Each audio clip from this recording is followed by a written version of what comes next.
সকালে, সন্ধ্যায়, আর রাতের বেলা বিছানায় গেলে। এটা protection from all the bad আইস। যত হিংসুক চক্ষু আছে, যত ভূত পেতনি আর শয়তানের অনিষ্ট আছে, সব থেকে আপনাকে রক্ষা করবে কে? এই অন্তরটা এমন একটা জায়গা, বিশ্বনবী বললেন ইন্না ফিল জাসাদি মুদগা, নিশ্চয় দেহে একটা গোশতের টুকরা আছে, ইদা সলুহাত সলুহাল জাসাদু কুল্লু, দেহের এই গোশতের টুকরাটা যদি ভালো হয়ে যায় পুরো দেহটা ভালো হয়ে যায়। ওয়া ইন ফাসাদাত ফাসাদাল জাসাদু কুল্লু, দেহের এই গোশতের টুকরা যদি পচে যায়, খারাপ হয়ে যায়, পুরো দেহটা খারাপ হয়ে যায়। বিশ্বনবী বললেন আলা ওয়াহিয়াল কলব, জেনে রাখো এই গোশতের টুকরাটার নাম হচ্ছে কলব। সেটার নাম কি? এই যে বাম স্তনের 2 আঙ্গুল নিচে থাকে, এটা এই জায়গায় আল্লাহ সেট করে দিয়েছেন কলব। আলা বিযিকরিল্লাহি তাতমাইন্নুল কুলুব, কোনো কিছু দিয়ে এই কলবের প্রশান্তি আসে না শুধুমাত্র আল্লাহর জিকির ছাড়া। এজন্য কলবের মধ্যে আল্লাহর জিকির বসাতে হবে। কি বসাবেন? নাকি আয়না? অনেকে আয়না বসাতে চায়, বসায় না? কি বলে? আয়না বসায় দে মোর কলবের ভিতর। না, আয়না বসাবো না, এই কলবে থাকবে সুবহানাল্লাহ, আলহামদুলিল্লাহ, লা ইলাহা ইল্লাল্লাহ, আল্লাহু আকবার। এই 4টা জিকির সবচেয়ে সেরা জিকির, খেয়াল রাখবেন। দেখেন ইসলাম মানা সহজ, আমরা আজে বাজে জায়গায় যে আজে বাজে লোকদের কথা শুনে আমরা ভুল তথ্য পেয়েছিলাম এতদিন। ইসলাম মানাটা সহজ, একেবারে নিরেট, সোজা সাপটা, গোজামিল নাই। আল্লাহর কথা আর আল্লাহ রাসূলের কথায় কোনো গোজামিল থাকে না। সুবহানাল্লাহ, আলহামদুলিল্লাহ, লা ইলাহা ইল্লাল্লাহ, আল্লাহু আকবার। পড়েন সুবহানাল্লাহ, আলহামদুলিল্লাহ, লা ইলাহা ইল্লাল্লাহ, আল্লাহু আকবার। এই 4টা তাসবিহ হচ্ছে, 4টা জিকির হচ্ছে শ্রেষ্ঠ জিকির। শ্রেষ্ঠ তো শ্রেষ্ঠই তো পাইছেন, আর এদিক ওদিক তাকান কেন? পড়েন ইচ্ছে মতো, ইচ্ছে মতো পড়েন, ইচ্ছে মতো পড়েন। এই 4টা জিকির একসাথে মিলিয়েও পড়া যায়, আলাদা করেও পড়া যায়। আবার বিশ্বনবী বললেন মিজানের পাল্লা ভারী করতে চাও, ফাআম্মা মান সাকুলাত মাওয়াজিনুহু ফাহুয়া ফি আইশাতির রাদিয়া, মিজানের পাল্লা যারা ভারী করতে চাও তারা 2টা জিকির করবা, সুবহানাল্লাহি ওয়া বিহামদিহি সুবহানাল্লাহিল আযীম। এই 2টা শব্দ কালিমাতান হাবিবাতান ইলার রহমান, আল্লাহর কাছে খুব প্রিয়, সাকিলাতানি ফিল লিসান, এই জিহ্বার মধ্যে এই শব্দ 2টা উচ্চারণে খুব সহজ, খুব পাতলা। সাকিলাতানি ফিল মিজান, কিন্তু এই শব্দ 2টা মিজানের পাল্লায় রেখে দিলে অনেক ওজন হয়ে যাবে। সুবহানাল্লাহি বিহামদিহি সুবহানাল্লাহিল আযীম। পড়তে রাজি আছেন তো? প্রত্যেক ফরজ সালাতের পরে আয়াতুল কুরসি পড়বেন। কি পড়বেন? মুখস্থ আছে না? এটা পড়ে ফু দিলে কোনো জিন পড়ি, ব্ল্যাক ম্যাজিক কোনো কিছু আপনারা ধরতে পারবে না। বিশ্বনবী বলেন মান কারা আয়াতাল কুরসি দুবুরা কুল্লি সালাতিন মাকতুবা লাম ইয়ামনাহু মিন দুখুলিল জান্নাতি ইল্লাল মাউত। প্রত্যেক ফরজ সালাতের পরে কেউ যদি আয়াতুল কুরসি পড়ে তার জান্নাতে ঢোকার ব্যাপারে আর কোনো বাধা নিষেধ থাকে না। একটা জিনিস ছাড়া, সুবহানাল্লাহ, আর একটু পরে কোন একটা জিনিস ছাড়া, ইল্লাল মাউত, সেটা হচ্ছে মৃত্যু। লোকটা মরে না তাই জান্নাতে যায় না, মরলেই জান্নাতে। এবার সুবহানাল্লাহ। তাহলে প্রত্যেক ফরজ সালাতের পরে আয়াতুল কুরসি দরকার আছে না নাই? প্রত্যেক ফরজ সালাতের পরে সালাম ফিরিয়ে আওয়াজ করে পড়বেন আল্লাহু আকবার। 3 বার পড়বেন আস্তাগফিরুল্লাহ, আস্তাগফিরুল্লাহ, আস্তাগফিরুল্লাহ। সুবহানাল্লাহ 33 বার, আলহামদুলিল্লাহ 33 বার, আল্লাহু আকবার 34 বার। অথবা শেষে 3টা 33 বার পড়ে মিলাবেন লা ইলাহা ইল্লাল্লাহু ওয়াহদাহু লা শারীকা লা লাহুল মুলকু ওয়া লাহুল হামদু ওয়া হুয়া আলা কুল্লি শাইইন কাদির। আরেক বর্ণনা একটু বাড়ানো হয়েছে ইউহয়ি ওয়া ইউমিত ওয়া হুয়া আলা কুল্লি শাইইন। এগুলো পড়ে না। এজন্য যে সহিহ আমলগুলোর কথা বললাম ফরজ সালাতের পরে, আজকে থেকে এগুলো আমরা করব। মনে থাকবে ইনশাআল্লাহ? পড়েন। এই সূরাটা বিশ্বনবী সাল্লাল্লাহু আলাইহি ওয়াসাল্লাম প্রতিদিন ফজরের নামাজের সুন্নত যে 2 রাকাত, ফজরের সালাতের সুন্নত 2 রাকাত পড়ি না আমরা, এই সুন্নত 2 রাকাতে বিশ্বনবী পড়তেন। মাগরিবের 2 রাকাত সুন্নতের মধ্যে এই সূরাটা পড়তেন। বেতেরের 3 রাকাতের শেষ রাকাতে বিশ্বনবী সূরাতুল ইখলাসটা পড়তেন। আবার তাওয়াফ করার পরে যারা হজ উমরা করছেন, তাওয়াফ করা লাগে না? কয়টা? 7টা। 7টা তাওয়াফে একটা তাওয়াফ হয়। 7টা রাউন্ড দিলে, টার্ন দিলে 7 টার্নস মেক এ তাওয়াফ। 7টা টার্ন দিবেন আপনি, তখন একটা তাওয়াফ হয়। এই ইবাদতটা শুধু মক্কাতুল মুকাররমাতে করা যায়, আর পৃথিবীর কোথাও করা যায়? তাওয়াফ। প্রতিদিন 120টা রহমত নাজিল হয় কাবা ঘরে। সিত্তুনা লিত তাইফিন, 60টা তাওয়াফকারীদের জন্য।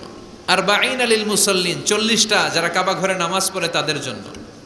ওয়াল 20 লিন নাযিরিনা ইলাল কাবা, বাকি 20টা যারা নামাজও পড়ে না তাওয়াফও করে না, শুধু কাবার দিকে দু চোখ মেলে তাকিয়ে থাকে, তাদের উপর প্রতিনিয়ত 20টা রহমত নাজিল হতে থাকে। প্রতিদিন 120টা রহমত নাজিল হয় কাবাকে কেন্দ্র করে। সুবহানাল্লাহ। বাড়িতে গিয়া চিৎকার করে আল্লাহু আকবার। এই 7 তাওয়াফ করার পরে 2 রাকাত নামাজ পড়া সুন্নাত, জানেন? জানা না থাকলে জেনে রাখেন, হজে যেদিন যাবেন কাজে লাগবে, উমরা করতে গেলেও লাগবে। 7 তাওয়াফ করে 2 রাকাত সালাত পড়তে হয়। এই 2 রাকাতের প্রথম রাকাতে বিশ্বনবী পড়তেন সূরাতুল কাফিরুন, কুল ইয়া আইয়ুহাল লা আ'বুদু মা, আর দ্বিতীয় রাকাতে পড়তেন সূরাতুল ইখলাস। সুবহানাল্লাহ পড়েন। আবার বিশ্বনবী এই সূরাকে বলেছেন সুলুসুল কোরআন, কোরআনের 3 ভাগের 1 ভাগ। একবার কেউ যদি তাজবিদের সাথে সূরাতুল ইখলাস তেলাওয়াত করে, রব্বুল আলামিন তার আমলনামায় 10 পারা কোরআন তেলাওয়াতের সওয়াব দিয়ে দিবে। 2 বার তেলাওয়াত করলে 20 পারার সওয়াব দেয়া হবে। 3 বার যদি কেউ এই ছোট্ট সূরাটা কেবলমাত্র 3 বার তেলাওয়াত করে, পুরো কোরআন খতমের সওয়াব আমলনামায় দিবে কে? ফজিলত কম না বেশি? টের পাচ্ছেন তো ফজিলতটা? 3 বার পড়লে পুরো কোরআন কাভার। কোন মুহাদ্দিসিন বলেছেন না, বিশ্বনবী সুলুসুল কোরআন দ্বারা 1/3 অফ দ্য বুক দ্বারা এটা বুঝায় নাই। বিশ্বনবী বুঝিয়েছেন পুরো কোরআনটাকে যদি প্রেসাইজ করা হয়, কনসাইজ করা হয়, যে হুজুর পুরো কোরআনের সব কথাগুলোর আপনি প্রেসাইজ করে 3 শব্দে আমারে বলেন যে পুরো কোরআন আল্লাহ কি বলেছে, তাহলে আমি বলবো কোরআনে আল্লাহ আপনাকে বলেছে তাওহীদের কথা, বলেছে রিসালাতের কথা, আর বলেছে আখিরাতের কথা। তাহলে পুরো কোরআনের মৌলিক কথা 3টা। 1 নাম্বার তাওহীদ, 2 নাম্বার রিসালাত, 3 নাম্বার, সবাই বলেন 1 নাম্বার, 2 নাম্বার, 3 নাম্বার। যেহেতু এই সূরাটা তাওহীদ নিয়ে কথা বলে, যেহেতু এই সূরাটা তাওহীদের রূপরেখা অঙ্কন করেছে, সেহেতু কেউ যদি এই সূরাটা পড়ে কেমন যেন সে কোরআনের 3 ভাগের 1 ভাগ তেলাওয়াত করে ফেললো। কোন সুবহানাল্লাহ। এজন্য এটাকে বিশ্বনবী বলেছেন সুলুসুল কোরআন, 1/3 অফ দ্য বুক। হয় একবার পড়লে 10 পারা, 2 বার 20 পারা, 3 বারে পুরো খতম, না হয় অন্তত তাওহীদের সব বিষয়গুলো আপনার অন্তরের মধ্যে ঢুকে যাবে। চিল্লায় কোন আল্লাহু আকবার। অনেক বরকতের সূরা। তাই মসজিদে কুবাতে বিশ্বনবী সাল্লাল্লাহু আলাইহি ওয়াসাল্লাম এক সাহাবাকে ইমাম বানায় দিয়ে আসলেন। উনি ইমামতি করে ওই মসজিদে, আর বিশ্বনবী ইমামতি করে মসজিদ নববীতে। মসজিদে কুবার যে ইমাম, তিনি প্রতি রাকাতে জাহারি কেরাতে, মানে মাগরিব, এশার, ফজরের সালাতে প্রত্যেক রাকাতে সূরা ফাতিহার পরেই এই সূরা ইখলাস পড়ে। শুনতেছেন? প্রত্যেক রাকাতে সূরা ফাতিহার পরে কি পড়ে? ইখলাস। মাগরিবের প্রথম রাকাতেও ইখলাস, দ্বিতীয় রাকাতেও ইখলাস। এশার প্রথম রাকাতে ইখলাস, দ্বিতীয় রাকাতেও ইখলাস। ইখলাস পরে এরপর অন্য একটা সূরা পড়ে, কিন্তু শুরু করে ইখলাস দিয়ে। ফজরের প্রথম রাকাতেও ইখলাস, দ্বিতীয় রাকাতেও। মুসল্লিরাকে পাইছি কি? পাইছি কি? খালি ইখলাস, খালি ইখলাস। যে ধরছে, আপনি পাইছেন কি বলেন? ইমাম সাহেব বলে কিছুই পাই নাই, আমার মন চায় আমি পড়ি, তোর মন চাইলে তুই পড়, নাইলে যা। তোর কমিটির সভাপতি, সেক্রেটারি, এই মসজিদের ইমাম হিসাবে আমার নিয়োগ দেয় না, নিয়োগ দিছে বিশ্বনবী। আমার নিয়োগ যদি বাতিল করতে হয়, লাগবে বিশ্বনবীরে তুই ভাগ। তোমার মনে চাইলে পড়ো, নাইলে অন্য মসজিদে পড়ো, যাও মিয়া। এটা তো সভাপতির সেক্রেটারির নিয়োগ দেয়া মসজিদ না, এটা নিয়োগ দিয়েছে বিশ্বনবী, ঠিক কিনা? নিয়োগ বাতিল করলেও কে করবে? বিশ্বনবী। সবাই বিশ্বনবীর কাছে যে বললো, ইয়া রাসূলুল্লাহ, এমন মুসল্লি, এমন ইমাম আপনি দিয়ে আসছেন, উনি ইখলাস ছাড়া আর কিছু পড়ে না। বিশ্বনবী বললেন, তাই নাকি? এমন করে কেন? ডেকে আনো। ডেকে আনা হলো। বিশ্বনবী বললেন, ওরে সাহাবী, ঘটনা কি হাসা? কয় হাসা। প্রতি রাকাতে সূরা ইখলাস পড়ো, তোমার কি কোরআন থেকে অন্য কোন সূরা মুখস্থ নাই? সাহাবী বলে, নবী, সব মুখস্থ আছে, কিন্তু এই সূরাটা আমার পড়তে ভালো লাগে, কারণ ফিহি সিফাতুর রহমান, এই সূরার ভেতরে আমার আল্লাহর পরিচয় আছে গো নবী। আমার আল্লাহর পরিচয়টা খুব সুন্দর করে দেয়া, আমার রবের কথা এই সূরার পরতে পরতে পাওয়া যায়। এজন্য এই সূরাটা পড়তে আমি বড্ড ভালোবাসি। বিশ্বনবী বললেন, ইমামতি যাবে না, তোরটা পার্মানেন্ট হয়েছে। আল্লাহু আকবার। তোর ইমামতি পার্মানেন্ট করে দিলাম, যেমনে পড়াইতি এমনিই পড়াবি। প্রতি রাকাতে এই সূরাতুল ইখলাস তুমি পড়ো, সমস্যা নাই। এই যে তুমি সূরাতুল ইখলাস পড়ো, সূরাতুল ইখলাসকে ভালোবাসো, আল্লাহ বলেছেন এই ইখলাসের ভালোবাসার কারণে কিয়ামতের দিন আল্লাহ তোরে জান্নাতে ঢুকায়া দিবে। ইখলাসের ভালোবাসার কারণে আনতা মিন আহলিল জান্নাহ, তুমি জান্নাতে যাবা। হুব্বুকা ইয়াহা ইউদখিলুকাল জান্নাহ, এই সূরার ভালোবাসায় তোমার জান্নাতে ঢুকায়া দিবে। সুবহানাল্লাহ পড়েন। এজন্য সূরা বেশি বেশি পড়তে রাজি আছেন তো? বিশ্বনবী তাবুকের যুদ্ধে গেলেন। তাবুকের ময়দানে বিশাল যুদ্ধের ময়দান, বিশ্বনবী 30,000 সৈন্য নিয়ে গিয়েছেন। আর খ্রিস্টানদের সৈন্যদের সংখ্যা হচ্ছে প্রায় 40,000। কিন্তু বিশ্বনবী যুদ্ধে এসেছেন শুনে খ্রিস্টান বাদশা দৌড়, সৈন্যবাহিনী নিয়ে সব পালায় গেছে। যুদ্ধ ছাড়াই বিশ্বনবীর বিজয় দিছে কে? বিশ্বনবী তো মহা খুশি, আল্লাহর শুকরিয়া আদায় করলেন। যুদ্ধের ময়দানে বিশ্বনবী দাঁড়িয়ে আছেন, হঠাৎ দেখলেন সাইয়েদনা জিব্রাইল আকাশ থেকে জমিনে নেমে আসছে। জিব্রাইলকে আল্লাহ তাআলা 600 পাখা দিয়েছিলেন। সহি মুসলিমের বর্ণনা, রাআ রাসূলুল্লাহি জিবরিলা ওয়া লাহু 600 জানাহ। 600 পাখা। কয়শো? 600 পাখা মেলে সাইয়েদনা জিব্রাইল নেমে আসছেন। ওনার পাখার কারণে সূর্যের আলো পৃথিবীর মধ্যে পড়তে বাধা সৃষ্টি হচ্ছে। অন্ধকার দেখে বিশ্বনবী তাকিয়ে দেখে জিব্রাইল একা না, জিব্রাইলের সাথে হাজার হাজার ফেরেশতার বহর। বিশ্বনবী বললেন, কত ফেরেশতা এসেছে? কয় 1,40,000।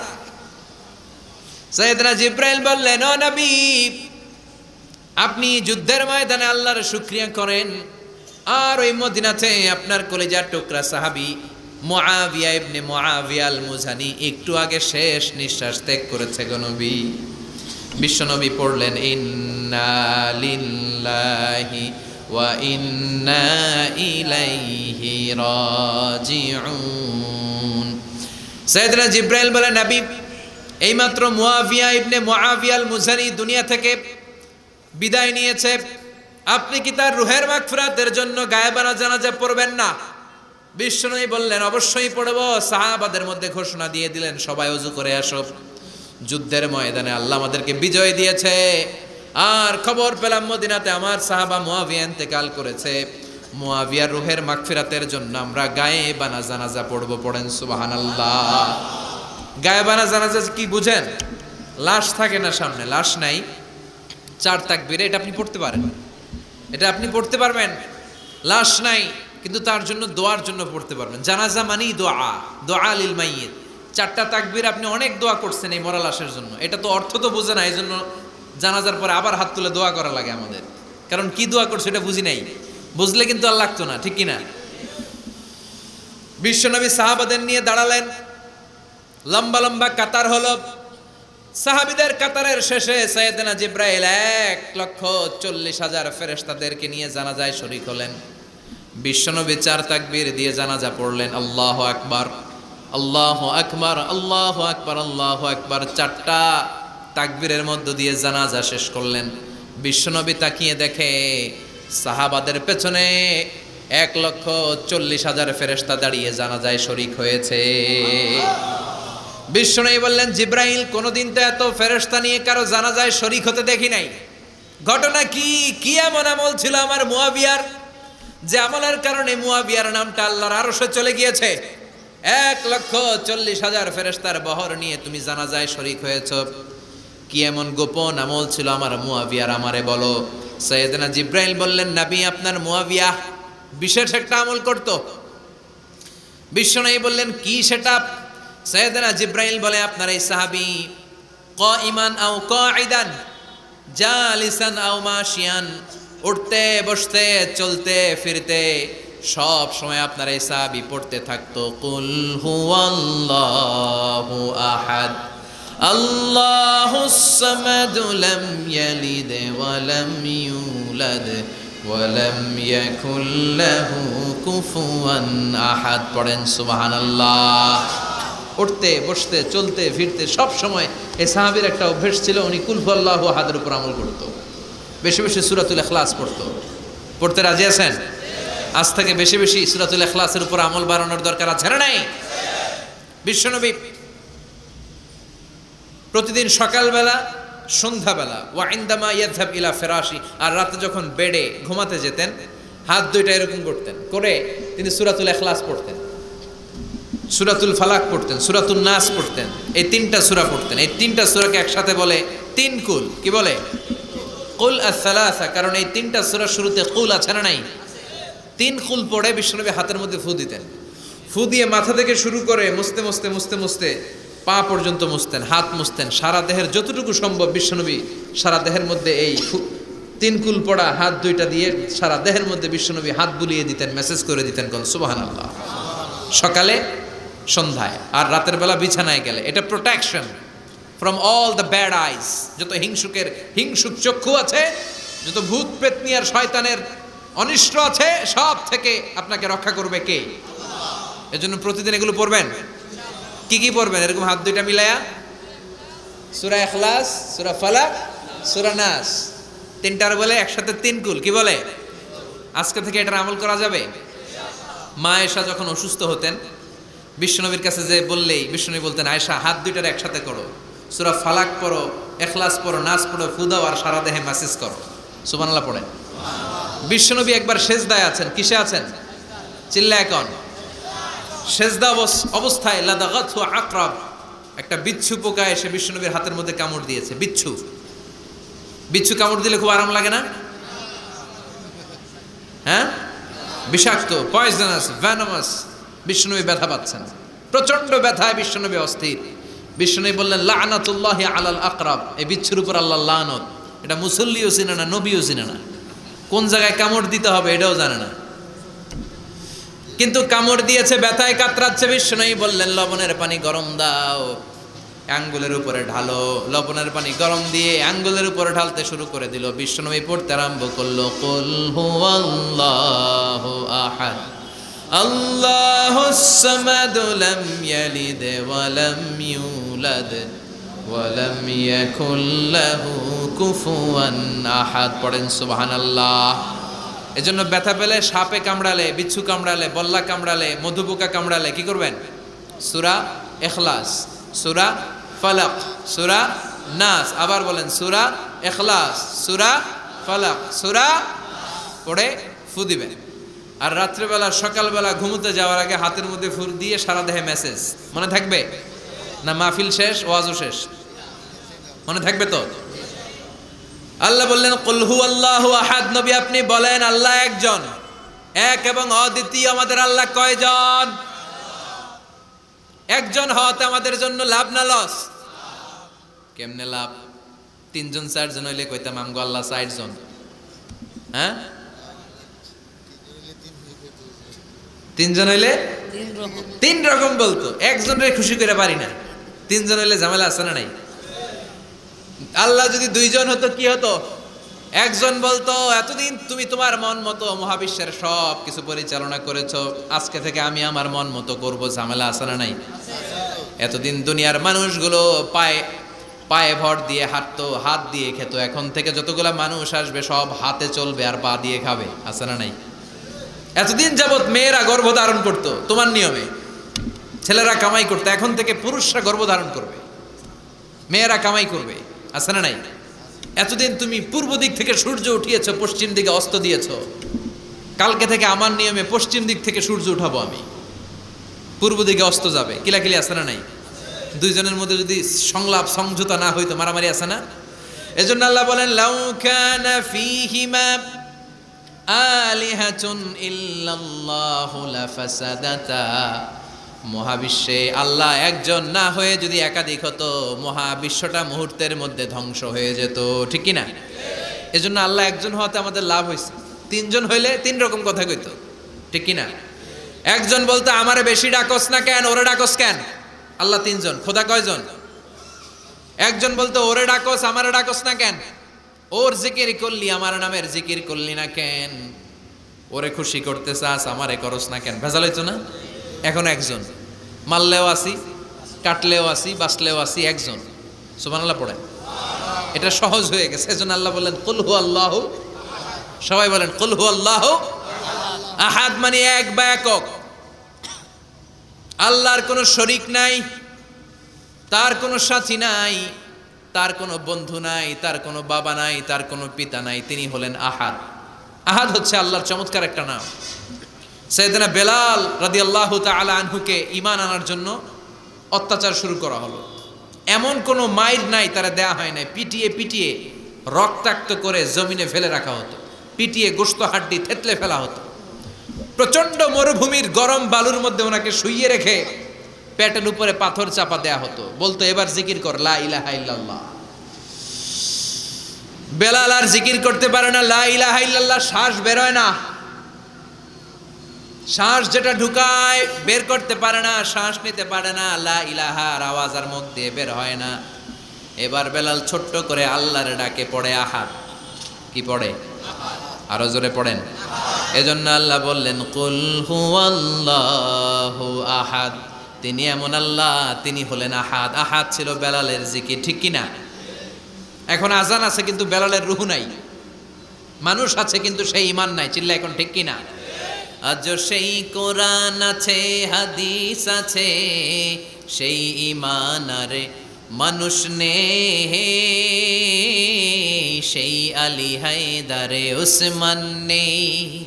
আজানের ধ্বনি আছে আগেরই মতোই,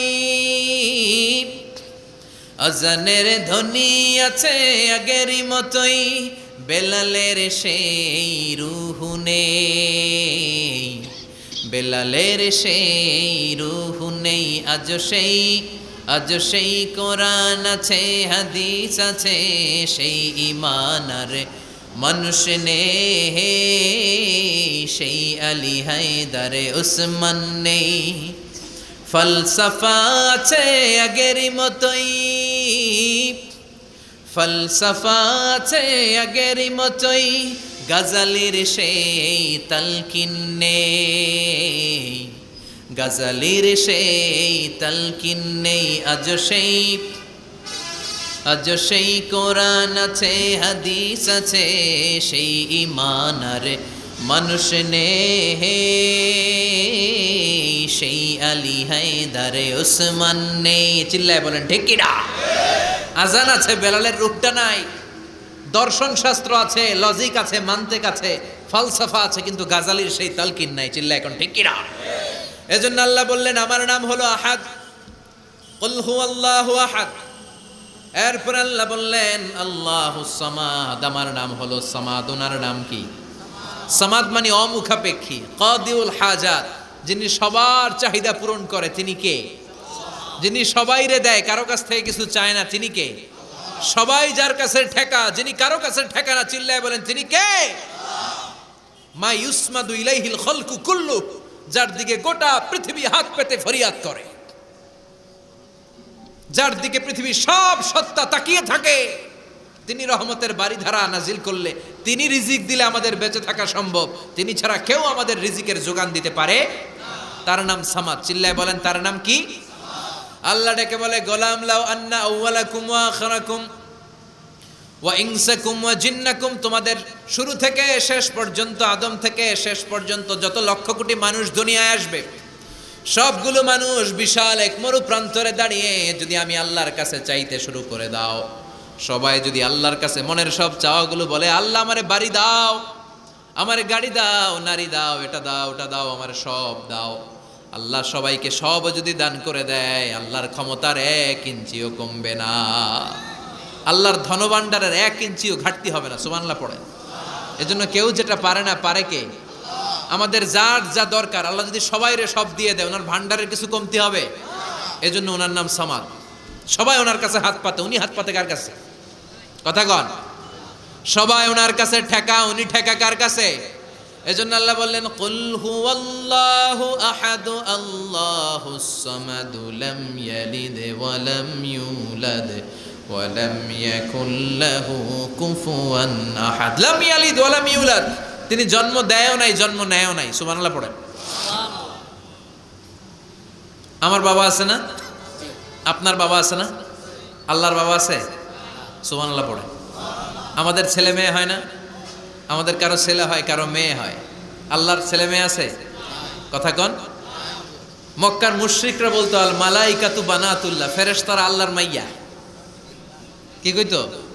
ফেরেশতারা আল্লাহর মেয়ে। আর বলতো সাইয়েদনা উযাইর আলাইহিস সালাম আল্লাহর ছেলে, সাইয়েদনা ঈসা আলাইহিস সালাম আল্লাহর ছেলে, ফেরেশতারা হলো আল্লাহর মেয়ে। আল্লাহ বলে ভুল বললি, লাম ইয়ালিদ ওয়া লাম ইউলাদ। সুবহানাল্লাহ। লাম ইয়ালিদ ওয়া লাম ইউলাদ ওয়া লাম ইয়াকুল লাহু কুফুয়ান আহাদ। আল্লাহু আকবার। ওয়ালাম ইয়াকুল লাহু কুফুয়ান আহাদ, মহাবিশ্বে তার মতো কেউ নাই, তিনি তার মতো। লাইসা কামিসলিহি শাই, কেউ তার মতো নয়, তিনি তার মতো। সুবহানাল্লাহ। তার মতো ক্ষমতায়, তার মতো শক্তিতে, কুদরতে মহাবিশ্বে দ্বিতীয় কোনো সত্তা আছে? সৌন্দর্যে আল্লাহর চেয়ে সুন্দর কেউ আছে? কথা কন। এজন্য সে আল্লাহ বললেন কুল হুয়াল্লাহু আহাদ আল্লাহুস সামাদ লাম ইয়ালিদ ওয়া লাম ইউলাদ ওয়া লাম ইয়াকুল লাহু কুফুয়ান আহাদ। কুল হুয়াল্লাহু আহাদ। ও নবী আপনি বলেন আমি এক, আমি অদ্বিতীয়, আমার শরীক নাই। আল্লাহ নামটা এত মজার নাম। দেখেন হাজার হাজার বছর ধরে এই মহাবিশ্বে যত আল্লাহর প্রিয় বান্দারা একটা নামের জিকির করে, নামটা কি? কি নাম? আল্লাহরে প্রাণ থেকে, হৃদয় থেকে একটা ডাক দেন, চিল্লায় পড়েন আল্লাহ। হৃদয় থেকে আল্লাহরে ডাকেন, পড়েন ইয়া আল্লাহ। হাজার বছর ডাকলেও পুরান লাগবে না, পুরাতন মনে হয় না। প্রতিদিনই নিত্য নৈমিত্তিক নামটারে নতুন মনে হয়, ঠিক কিনা? এজন্য আল্লাহ বললেন হুয়াল আউয়ালু ওয়াল আখিরু ওয়াজ যাহিরু ওয়াল বাতিন ওয়া হুয়া বিকুল্লি শাইইন আলিম। প্রথমেও আমি, শেষেও আমি, গোপনেও আমি, প্রকাশ্যেও আমি, ঠিক কিনা?